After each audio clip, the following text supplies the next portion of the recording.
Can your bread do this?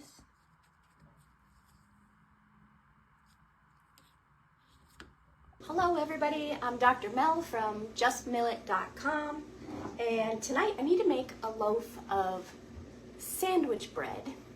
I only have this much hard wheat left in my jar, and when I don't feel like filling my jars again, yes, I know they're right under here, but sometimes I don't feel like it, and I'm gonna say, ooh, what else could I do? And I have spelt. Some of you may find that you don't do as great on more modern grains, and this is where spelt could really come in handy because it is an ancient grain. It's also a little gentler for people who might be sensitive or think that they're sensitive to gluten or gliadin actually. I have already milled my flour.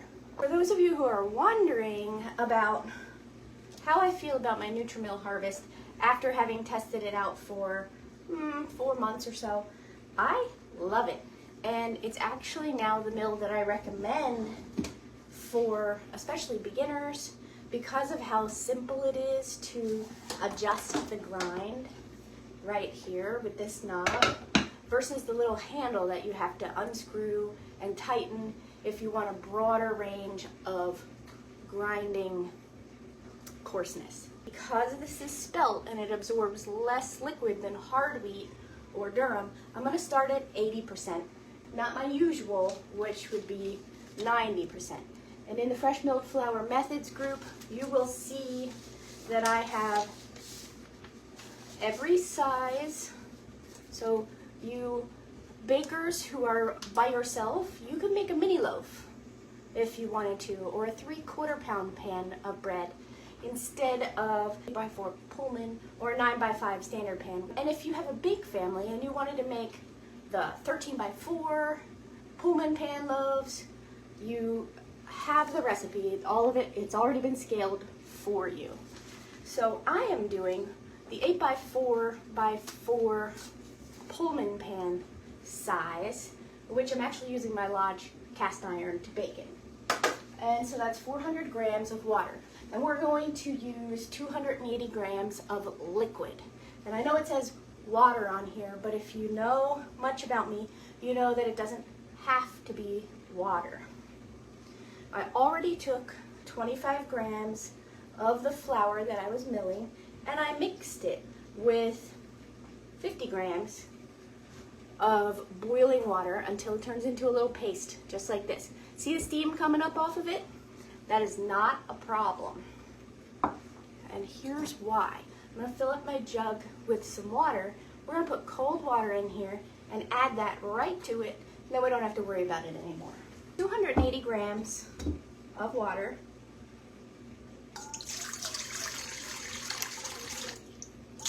Oh, and I forgot, I was going to use some milk. So I have some milk that I need to use up from the fridge, and so I'm going to use that in this recipe.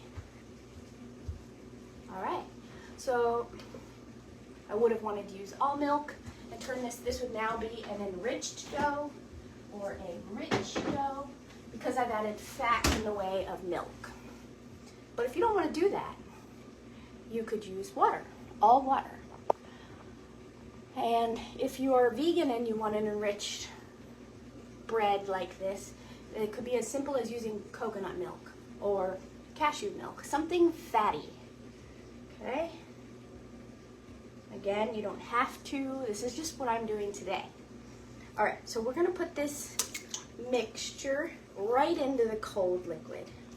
And the reason I'm doing it this way is because the cold liquid will cool this down immediately so that I don't have to wait for it to cool down, and I won't kill my yeast. Okay? And I can feel it cool down immediately with my hand. And I'm picking this up out of the water. It's no longer hot, it's just mildly warm. Now I have my oven preheating to 450 degrees.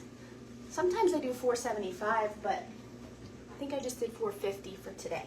Okay, so we have our liquid. We made our udane, right? And we have our flour. Yeast, salt, and vitamin C are the only other things that I add to this recipe. So for salt, that would be 8 grams of each. We'll be adding 8 grams of each.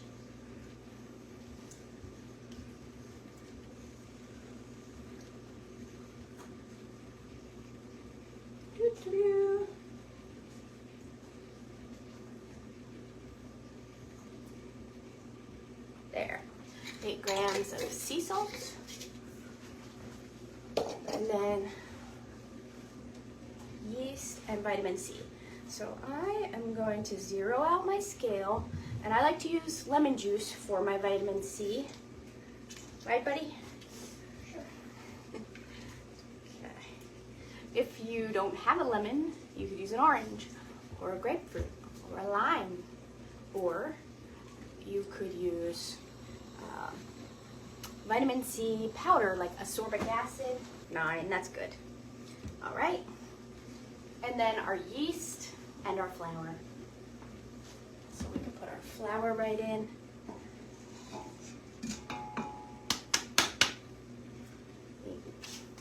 Give it a little swipe if you like. Get all the remnants out. Okay. And I've got some instant yeast here. If you're using active dry, you can use that. Oops, I missed a little. Okay. And 8 grams, I just zeroed out my scale and added in. And the reason I like doing the scale is because I don't like doing dishes at all. Okay, that's it. This is all we're putting in there. Flour, water, salt, yeast, and vitamin C in the way of lemon juice.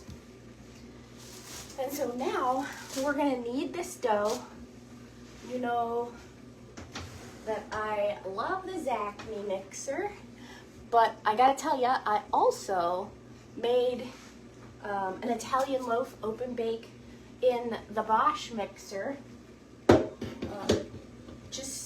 Was that yesterday? I think it was the day before. And it turned out great. I've also made the Italian bread dough in the Angstrom with the dough hook. I've made it before with the roller. That's where I started, was with the roller.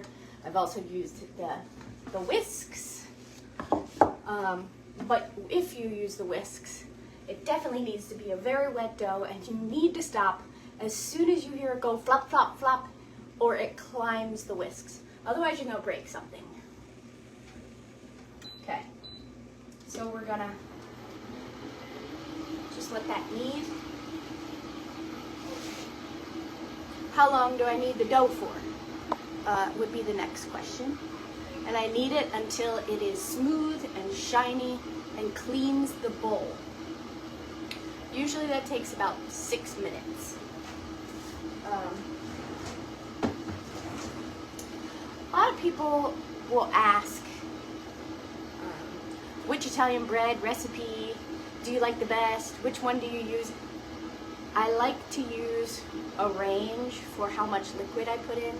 I use about 80% to start with my spelt, or a softer grain. Like if I was using ancient grains like einkorn, I would lower it to 80%, maybe start at 75, and then very slowly add more water once it's come together to see how the dough looks. But with hard wheat, and my favorite, which would be the majority hard wheat plus some durum or kamut, I've done with both, I like to go 90 to 100%, and those are my favorite. That said, if you're new to making this Italian bread, I would recommend you start at 80% and get the shaping and the rising down before you increase the amount of water, so that when you add more liquid, you're already comfortable with those techniques. Okay? But this is going to be like quick and dirty, nice and easy. way to make the bread. I'm not doing a first rise or anything like that. I'm kneading it till it looks good, and then I'll shape it, and I'll show you that. Plop it in the pan, let it rise while the oven continues to heat, and then I'm gonna bake it. And it turns out great. First glance, it's not looking so great, is it? So I just scrape the bowl down and get all the flour incorporated. And you don't have to mix it up with a bench scraper, but I like to do that. Now this looks like mashed potatoes. Whoops. Okay. Very wet, doesn't look like it would come together. You might think you made a mistake, but I assure you, you didn't. Keep going. This is what it looks like, okay?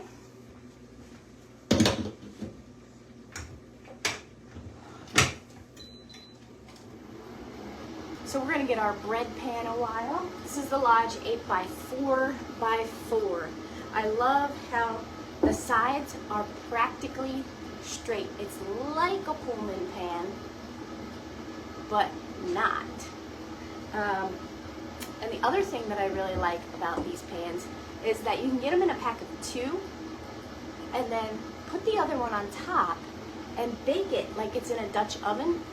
And so you get a really nice rise, similar to the artisan breads, and that's actually what I'm gonna do. All right, I'm also gonna use parchment paper. All right, so I don't know where I saw this, but somebody wet their parchment and crumpled it into a ball, and then you open it up, and it's much easier to put in your pan. And that is pretty much my method here. That way I don't have to grease my pan. The reason I like this base, the Italian base, is because you don't have to add fat if you don't want to. You will still get a really soft bread. You don't have to add any sugar. You'll still get a really soft bread. So you can make this bread without any of that extra stuff. No vital wheat gluten, no lecithin. It's not needed if you up the amount of water. Now more of the bowl is separating from the dough. So the dough is coming into a ball, and it's cleaning the bowl from the bottom up. And we're at 6 minutes and 20 seconds. This dough's looking good. Yeah, this is looking really good. So I'm just gonna turn it off. So what I'm gonna do is oil my board lightly. And I'm gonna show you what this dough looks like. See how it came together and it cleaned the bowl, minus this little bit here where I had all the flour sticking to it. All right, pretty. This is such a pretty dough. Now, see how it's sticky? It's sticking to my hands, and I don't want that. So we have options here, and one would be to use oil, like olive oil. And the other would be to use some cold water, okay?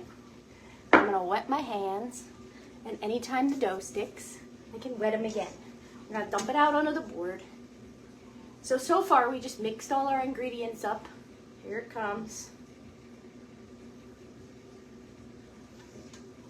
Okay, I'm gonna wet my hands, scoop out the little bits that's on the bottom, and with my wet hands, we can stretch this dough and see that I don't have light anywhere except for above me, that I get a nice window pane. I can get it nice and thin here. That's great. This is what we're looking for. Now, if you don't get a window pane, you might need some practice on how to do that. But other signs that show that you might have gotten a window pane is that the dough is gonna look smooth and shiny. Can you see how it's shiny? So that's good. We're gonna stretch this dough out like this, okay? This would be called lamination. When I made my Italian dough in the Bosch, I would have had a much better structure of the loaf had I done just a little bit of this lamination. Okay. All right, So lamination. It's like spread your dough out like you would spread cinnamon and sugar to make cinnamon rolls, and then you just fold it over on itself. What is that? Bread dough, buddy. And if it sticks, use your bench scraper and your wet hands. Okay? Just like that. Okay. Like some water. Do-do-do. And this is the quick and dirty version. It isn't perfect. Quick and dirty version. And it doesn't have to be perfect. It never has to be so. So then I stretch it this way. It never matters. And then I'm going to stretch it What do you want, Mom? this way. And then if you want, you can lift up your dough and stretch it again. And again. Okay. We could shape it into a ball. This is where a bench scraper helps. I wanted to make. Can you try making mini loaves? And then, oh, with my wet hands, I'm actually going to shape it just a little bit more from here. What? Would put what in the living room for me? The gum? No, thank you. Let's leave that there. And then I'm just going to scoop it up and plop it into the pan, just like this. And that's all, okay? So by stretching it out and doing a little bit of a lamination before rolling it up into somewhat of a log and placing it in here, it's going to give you a little bit extra structure. You can do 2 rises if you would like, and you'll notice that this dough becomes even more manageable after the first rise, but I don't really have the energy today to do that. So, and I'm trying not to wear myself out because I don't want to get sick, right? All right, so I'm gonna let this rest on top of my stove while the oven heats. I'm just gonna plop this right over top. And then when I go to bake it, I'm gonna flip up the parchment like this because I don't want the dough to stick to the pan that I put on top. I'll show you what I mean, okay? So I would do it just like that, okay? And then just push the parchment so that it's inside. And that way, when the bread rises, it doesn't stick to this pan, and I don't have to grease it, okay? So this is how it's gonna bake at 450 for the first 30 minutes. And then I'll remove the lid, lower the temperature, and bake it for another maybe 10 until it gets to 200 or even 205. Because it's a very wet dough, I've found that it definitely helps to bake it to a higher temperature. And that's it, folks. Like, it doesn't get any simpler than that.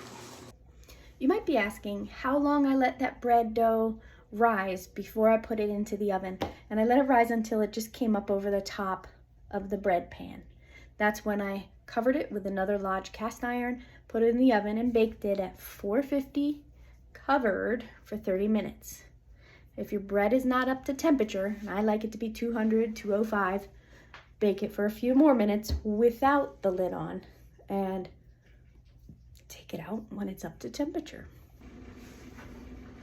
All right, here's my Spelt Italian loaf, 80% hydration. I just finished baking at 30 minutes with the other large cast iron pan flipped over on top of it. When the timer went off, I put my thermometer right here into the middle, just like this. And I'm at 205. This bread is done. So I'm not even gonna bake it with the lid off. I like the light color of the crust. If you want your crust to get soft instead of being crunchy, which my son likes the best, then you can brush the top of your loaf with butter, just like this. This is the quick, easy way to do it, just like that. You don't have to do that though. Another way to get a softer crust is that once this cools fully, put it in a bag for storage, like a plastic bag, beeswax wrap, something like that. And this is done. We're gonna take it right out.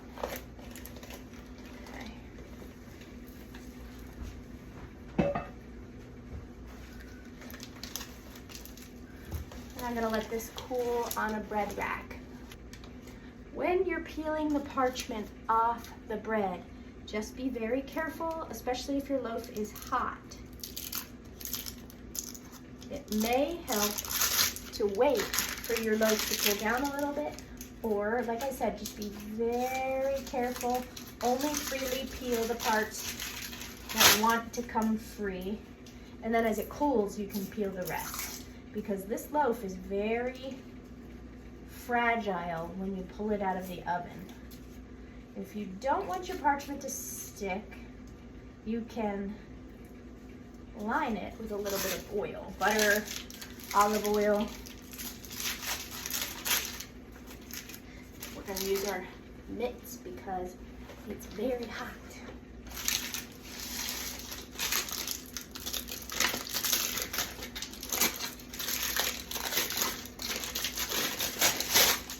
Go.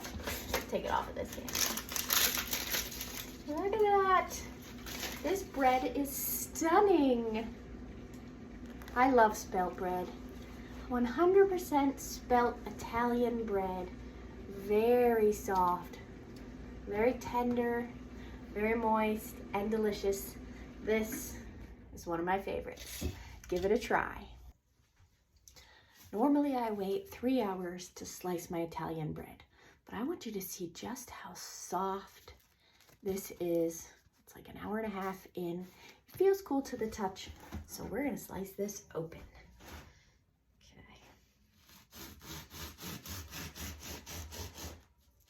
It is so soft. So soft, right? Look at this. Soft yet strong. Gorgeous crumb. Let's slice the second piece.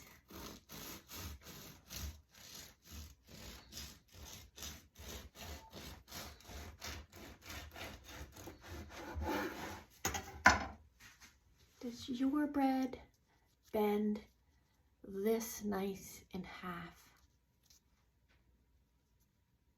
and yet have stretch and rebound? 100% spelt bread. You don't need the fat, but you can add it. You don't need the vital wheat gluten. You don't need the lecithin. You don't need the eggs. Give it a try.